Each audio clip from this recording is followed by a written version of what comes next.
गोस्वामी तुलसीदास ने भी हिंदू धर्म को परिभाषित करते हुए ही यह शब्द कहा, परहित सरिस धर्म नहीं भाई, पर पीर सम नहीं भाई। तो हिंदू धर्म को परिभाषा बाहर से नहीं, उसके समाज के जो ऋषि मुनि हुए, संत हुए, उन्होंने अपने आचरणों द्वारा प्रस्तुत किया है, निष्कर्षता प्रस्तुत किया, जिसे आप हिंदू कहते हैं, हिंदू के रूप में संबोधित करते हैं।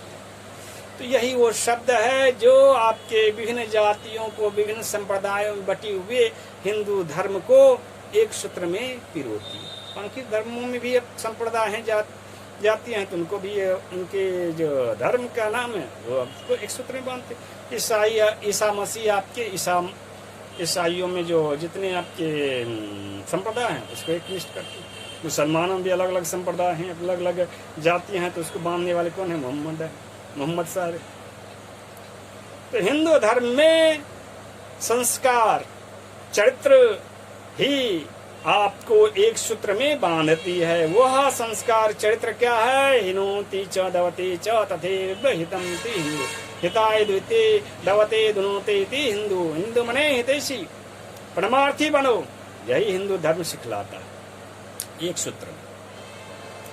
और आप को कहीं जाने की भी जरूरत नहीं। यदि आप सीखने वाले हैं, आत्ममंथन करने वाले हैं, आप अपने आप को बांध लीजिए, घर में आसन ध्यान लगाइए और अपने पंचकोशों को ध्यान दीजिए। पंचदेवों की बड़ी महत्ता है आपके हिंदू धर्म में। तो पंचदेव क्या है? पंचकोश समझ लिए, पंचदेव का स्थान है। अन्नमय कोश सूर्य, आदित्य कहलाते हैं, उनको सूर्य षष्ठी का व्रत भी होता है। सूर्य भगवान जो प्रथम एक तरफ के ये देवता है, वो प्रथम देवता किस प्रकार से हैं? उनको फल फूल नैवेद्य जो भी पकवान है, मिष्टान है, उसी से संतुष्ट किया जाता है। उसको भोग लगा दीजिए। मंत्र आपको आए ना आए, गायत्री मंत्र, सूर्य मंत्र, कोई बात नहीं, भोग लगा दीजिए। आप तृप्ति हो गए, समझ लिया आपने सूर्य भगवान को प्रसन्न कर लिया। सूयते सूर्य जो पैदा करता है समस्त सृष्टि को, पृथ्वी को, तो उन्हीं सूर्य से ही उत्पत्ति हुई है। ऐसा वैज्ञानिकों ने भी माना है, ऋषियों ने भी माना है।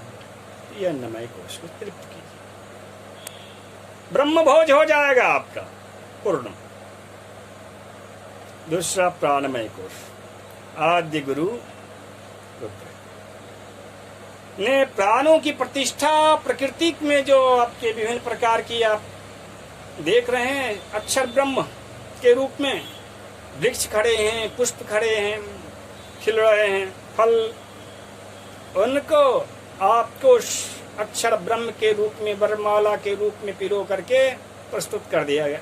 वो तो सूर्य भगवान की प्रेरणा से पहले से उत्पन्न हुई, लेकिन उसको जाना और उसको प्रस्तुत किया और तत्पश्चात बर्बर समाज को वह ज्ञान प्रदान किया और वे संस्कारवान हुए, आत्मवान हुए, आत्मीयता को, महत्व को समझे। यह ज्ञान आपको प्राणमय कोश के जो अधिष्ठाता हैं भगवान रुद्र, उनको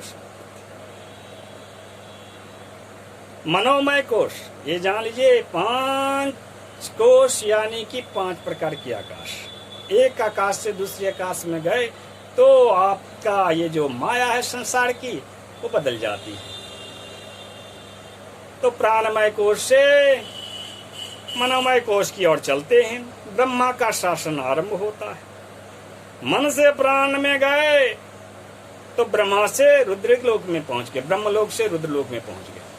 निमिषारण्य धाम का तो नाम सुना होगा आपने, वायुखंड की कथा है आपके शिव पुराण की। ब्रह्मदेव से ज्ञान प्राप्ति के लिए, परम ज्ञान की प्राप्ति के लिए ऋषि मुनियों ने प्रार्थना की, तो बोले कि लो ये मेरा मनोमय चक्र संकल्प, जिसके माध्यम से मैंने मानसिक सृष्टि रचा, ये जहां जाकर के खंडित हो जाए, रुक जाए, खंडित हो जाए, बिखर जाए, मेरी कल्पना जहां पर मेरे बस में न रहे, तो समझ लो वह वहां पे ही तुमको परम ज्ञान प्राप्त होगा, वहीं पे रह के तुम तप करना।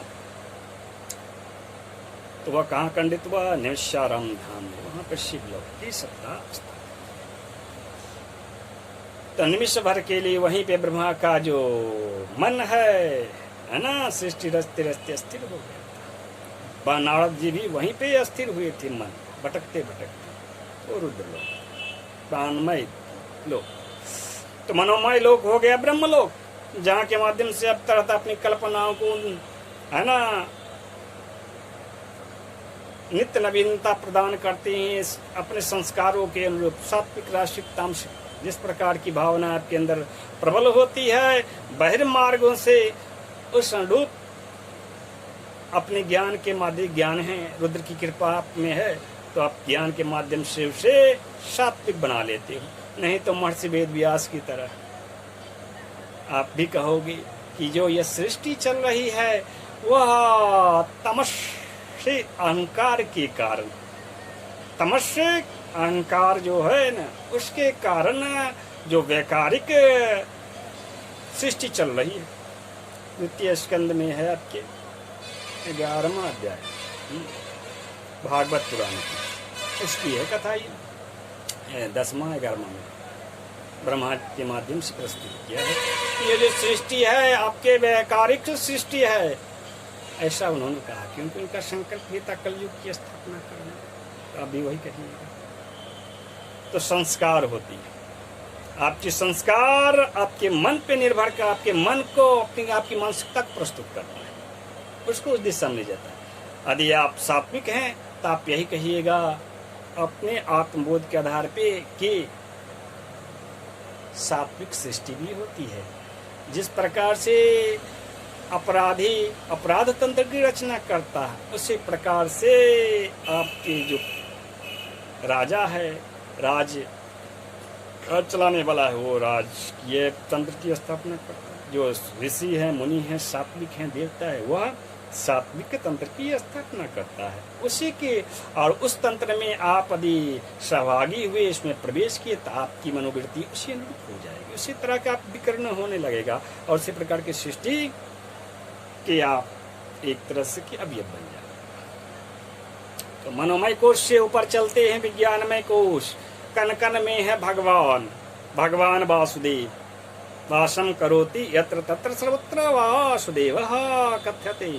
तो वासुदेव को जिसने जान लिया, जिस महात्मा ने समझ लिए, उसको मुक्ति प्राप्त की। वासुदेव, वाह या कह लीजिए या तुम कह लीजिए, वासु आप अच्छाई के देवता हो, देवा उससे जो संबंधित है, जो आपके अंदर ये संकल्प, अच्छाई का संकल्प प्रतिष्ठित करने वाले जो देवता हैं, वह वासुदेव होता है। रुद्र ज्ञान देते हैं, उस ज्ञान को और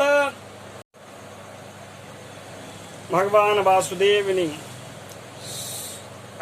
वासुदेव अच्छाई के देवता जो है आपके अंदर सत्संकल्प को प्रतिष्ठित करती है।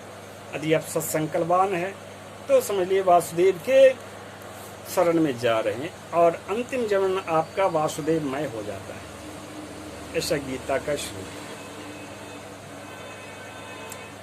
और मनोमय लोक से उड़ आपके हैं आनंदमय लोक, आनंदमय कोश। आनंदमय कोश देवी माँ, पंचदेवों में आपके देवी माँ की प्रतिष्ठा वहां पे। जो सृष्टि की एक तरह से कहिए कि ये जो सृष्टि चल रही है, उत्पत्ति जो हुई है, वास्तव में स्त्री तत्व से ही हुआ है। उसको प्रतिष्ठा के लिए आपके यह जो हैं उनको ही यज्ञ भाग प्रदान करने के लिए है।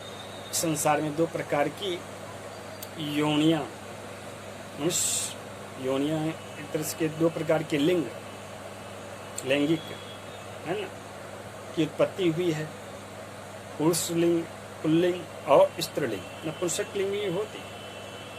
तो सबका अपना अपना यज्ञ भाग होता है। इन पंचदेवों को यदि आपने पंचकोशों के माध्यम से पंचदेवों को आपने सदा सर्वदा अपने आध्यात्मिक ग्रंथ यानी इस देह में प्रतिष्ठित कर लिया। धर्मास शरीरम आद्य खलु धर्म साधन, ऐसा कहा गया। तो इस शरीर में यदि आपने, इस आध्यात्मिक ग्रंथ में यदि आपने इन पंचकोशों के माध्यम से पंचदेवों को प्रतिदिन भज लिया, तो समझिए आपको इधर उधर किसी और गुरु के पास जाने की क्या आवश्यकता। सभी गुरु आपको आपके घर में ही, अपने देह में ही प्राप्त हो गया, और आपका सत्य आपके अलावा कौन जान सकता है। सत्य की प्राप्ति करना ही आत्मिक सत्य की प्राप्ति यानी स्वयं की भावना की प्राप्ति, तभी आप निर्छेड़ विवेकवान भी हो गया और सत्य को भी प्राप्त कर सके। आपने किसके प्रति आत्मीय भाव रखनी चाहिए, किसने के प्रति कितना आत्मीय भाव रखनी चाहिए, कितना नहीं रखनी चाहिए, ये सब कुछ जान पाइएगा, समझ पाइएगा। तो गुरु पूर्णिमा की मेरी ओर से हार्दिक शुभकामनाएं। गुरु तो सबसे बड़े आप गुरु आप स्वयं हैं। स्वयं संकल्प बसा गुरु भवती वा लघु। कोई भी व्यक्ति गुरु है या छोटा है या बड़ा, गुरु है या फिर शिष्य है, या उसके अपने संकल्प के अनुरूप भावना विचार पर निर्भर करता है। सीखना तो सभी गुरु भी सीखते हैं। गुरु जिनसे दीक्षा ली है वो परलोक धाम प्रतिष्ठित हो गए, तो किससे सीखते? आप ही लोग से, शिष्यों के माध्यम से सीखते। तो सीखते सभी हैं। किसी को आपने सम्मान दिया कारण उनकी आत्मीयता देख करके, उनकी आयु देख करके, या फिर कहिए कि उनका ज्ञान देख करके, किसी कारण से अपने से बड़ा समझ करके प्रतिष्ठा प्रदान किया। यदि आपके अंदर इतनी आत्मविश्वास नहीं है, हाँ इतनी मतलब विश्वास नहीं है, निष्ठा नहीं किसी प्रति, तो आपके अंदर आत्मविश्वास होनी चाहिए। आपकी आत्मा पर आत्मविश्वास तब होगा जब आप अपने परिवार में आत्मीयता होगी, अपनी जाति के प्रति आत्मीयता होगी। आत्मीयता आपके अंदर जितना अधिक होगी दूसरी के प्रति, उतना ही आप आत्मविश्वासी हुए। फिर आपको गुरु का जाने क्या जरूरत, आप स्वयं गुरु बन जाइएगा। आध्यात्मिक ग्रंथ अपने शरीर को पर करके, उन पंचदेवों को भज करके आप स्वयं गुरु कृपा को प्राप्त कर पाइएगा। उस परम गुरु कृपा को प्राप्त कर पाइएगा जो भगवान वासुदेव के रूप में जाने जाते, जो आपके भगवान रुद्र के रूप में जाने, जो ब्रह्मा के रूप में जाने जाते, जो माता जननी जी के नाम से जाने जाते हैं। तो मेरी शुभकामना आप सभी रचनात्मक शक्तियों के वाहक बने और विध्वंसक शक्तियों से परहेज करें। यह गुरु पूर्णिमा आपको यही संदेश लोगों तक पहुंचाने के लिए प्रतिवर्ष आती है। आषाढ़ मास में आती है, पूर्णिमा की तिथि को आती है। आषाढ़ मास पुराने आपके पास सब संधो काल में सांड कहते हैं, शक्ति का द्योतक चिन्ह होता था। वृषभ वृष कहते हैं ना बैल, सांड का हल आता है, तो वो धर्म का प्रतीक होता था। तो आज जो है आषाढ़ यानी धर्म के साथ, आज यदि आप धर्म के साथ हैं, रचनात्मक शक्तियों के साथ हैं, तो आपने आज गुरु पूर्णिमा मना लिया। अगर आपने रचनात्मक शक्तियों को छोड़ करके विध्वंसक शक्तियों के लिए आज उपासना किया, अगर आपने धर्म विरोधी आचरण किया, सदाचार के विरुद्ध दुराचार का कार्य किया, तो समझिए गुरु पूर्णिमा आपने नहीं मनाया। आपके परिवार में धर्म की प्रतिष्ठा नहीं हुई, ना ही ऐसा संकल्प लिया गया। धर्म की राह पे धर्मम चरा सत्यम चरा और सत्यम वदा धर्मम चरा, इस संकल्प को बढ़ाने के लिए आपके गुरु पूर्णिमा का यह उत्सव प्रतिवर्ष आता है। आप लोग भी इसका आनंद लें और जीवन में सत्संकल्पवान बने, सदाचार के राह पर चलें, रचनात्मक शक्तियों की बात। ओम तत्सत हरि। जय जय श्यापति रामचंद्र की जय।